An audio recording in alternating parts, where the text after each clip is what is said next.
ঢাকা রাজধানী মহাখালী থেকে ৫ মিনিট দূরত্ব গুলশান একে যাওয়ার পথে হাতের বাম পাশে একটি লেকের মতো পড়ে। সেখানে একটু দাঁড়িয়ে দেখলাম লেকের ও প্রান্তে আর এ প্রান্তে নৌকা চলাচল করে। লেকটি মোটামুটি অনেক বড়, কারণ এই পারের লোক ওই পারের লোক যাতায়াত করে তাদের দৈনন্দিন জীবনযাত্রা কাজ করার জন্য। কারণ এখানে লেকের ওই পার এবং এই পারের মধ্যে কোনো রাস্তা যোগাযোগ নেই।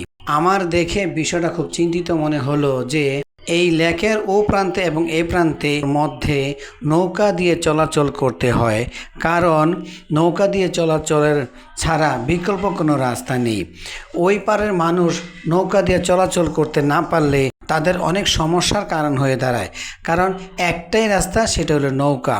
তারা এমন জায়গায় বসবাস করে, আপনি দেখেন, এই যে আমি ঝুম করে দেখাচ্ছি, নৌকার এই প্রান্ত এবং এই প্রান্তর মধ্যে ওইখানে বসতিরা বসবাস করে।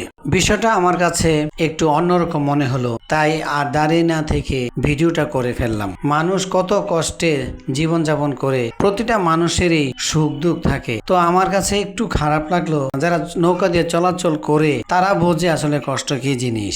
যাতায়াতের একটাই রাস্তা, সেটা হলো নৌকা, ওই পার থেকে এই পারে আসতে হয়। এটা আমার কাছে একটু অন্যরকম মনে হলো, তাই ভিডিওটা করলাম। ধন্যবাদ।